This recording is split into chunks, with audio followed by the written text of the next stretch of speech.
I think it can get a little interesting,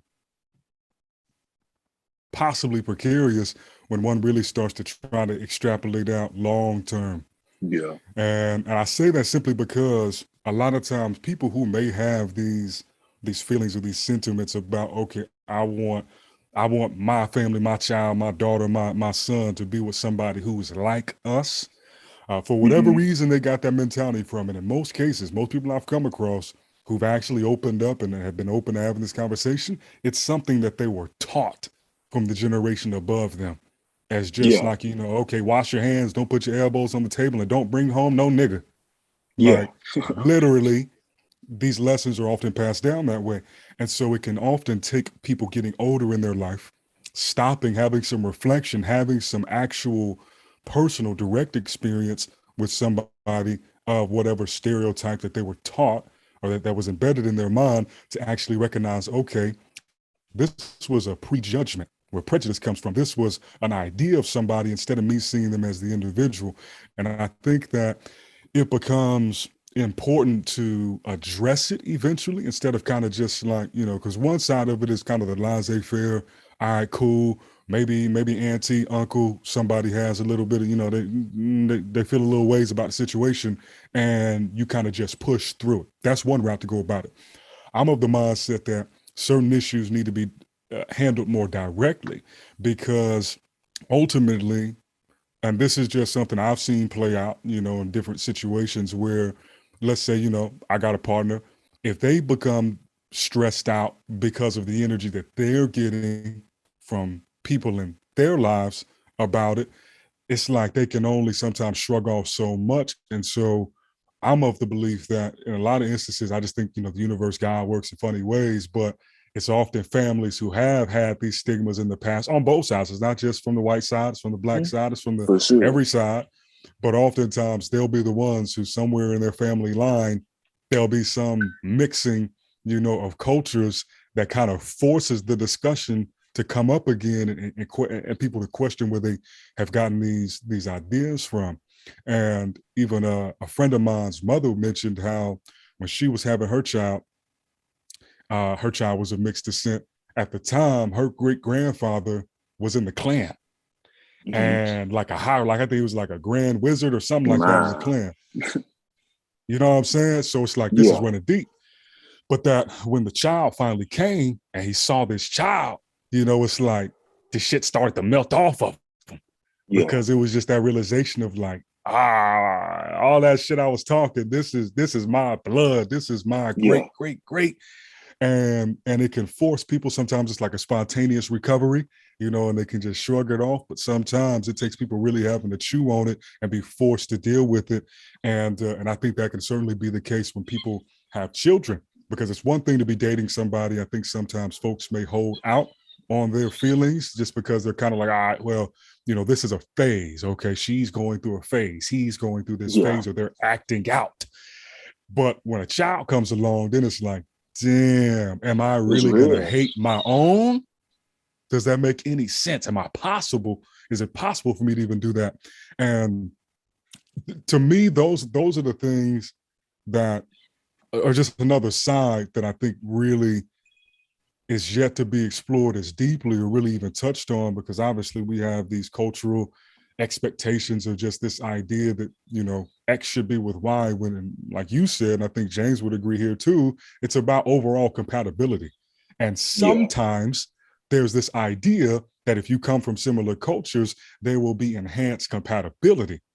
And I think that for a lot of people, that's why they kind of go that way. You were about to say something, go ahead.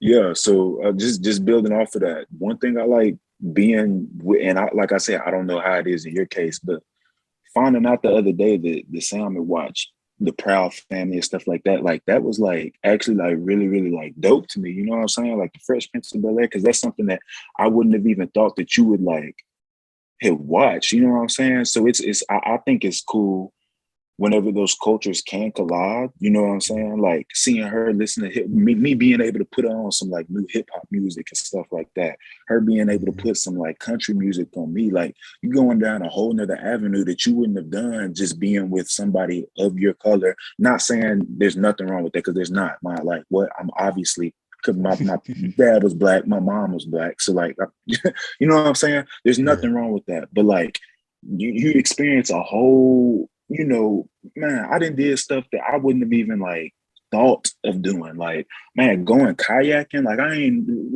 how many black people do you know go kayaking? Zero. You know what I'm saying? Yeah. How many black people do you know go fishing, like, and actually like enjoy it? Like that's stuff that I wouldn't have even done. Being able to go up to her house, and like she lives in, whenever I tell you legit the middle of nowhere, has like 60 acres of land, like legit the middle of nowhere, but like just going up there, sitting in a deer stand, looking at all the land, like that's like, but like that's stuff that like you wouldn't experience me being from the city. And you just, I feel like you limit yourself. And like I said, there is nothing wrong with it. If you feel like you know that's what you want to do, by all means do so. But I just feel like there's almost not more advantage, but there's a whole nother, like I said, avenue that's opened up whenever you date outside of your race. Like you experience so much more that you wouldn't have even done. Like, and I say so much more, but like so much more that you wouldn't have even like dreamed of doing, thought of doing. Like I said, bro, I ain't never even thought about fishing or anything like that.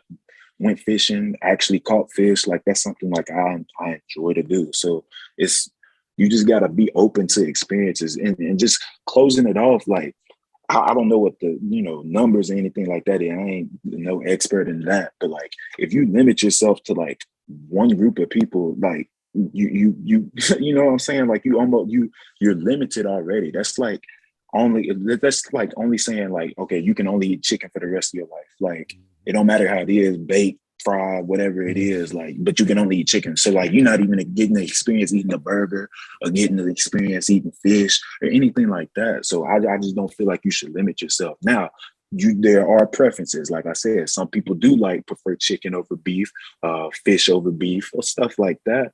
But man, just going ahead and coming in life and just saying, oh well, I'm gonna just limit myself to this just because of what my grandparents told me, because of what my mama told me. Like your mama could be wrong, and a lot of people don't like standing up to their parents because that's their parents. But like, look, like your mama could be wrong, your daddy could be wrong. So you got to experience life for yourself. And that was one of the biggest things with me leaving, because I knew I didn't want to stay anywhere in Tennessee. I don't care freaking what Vanderbilt could have offered me, Memphis, all them schools could have offered me, man. I knew good and well I was not staying anywhere in Tennessee. Like I wanted to get out, and that was that whole part of like being able to like experience new things. You know what I'm saying? You got to be able to experience new things to even see what you like, man. Like, and a lot of people don't do that. I mean, that's, like I said, that's fine. Like, but my grandma, for example, she was one of the people that, and I love her to death, but she was one of the people that was really just like sort of like standoffish at first, like with me and Sam dating. And I didn't bring Sam around, didn't bring it to the house, didn't even bring it to that city, really, just because I didn't want her to like experience nothing that you know I had been experiencing with going to those predominantly white schools and everything like that. So being able to just, you know, sit down with my grandma and actually tell her like, look, like this is my person. Like Sam is my person. Like she just, you either on board with me or you're not. And like I said, at the end of the day, it's all love. Like I love you to death, grandma. But like, look, like if you don't want to be a part, yeah, like you can get used to this, honestly. And that's hard. That's those different conversations that you have to have with, you know, your loved ones, and they should be able to respect that. And if they don't, man, look, like that tells you a lot about them. Yeah, it really does. It really does, and it's heartbreaking because I've seen that happen with families before. Like I said, I ain't gonna get too much into her family, but like you can see that sometimes with you know, people on her side of the family, and it's just like, man, like. You just ruining a whole relationship right there, like that you could potentially be having just because you don't, you know, you don't like nobody outside of her race or anything like that. So yeah, man.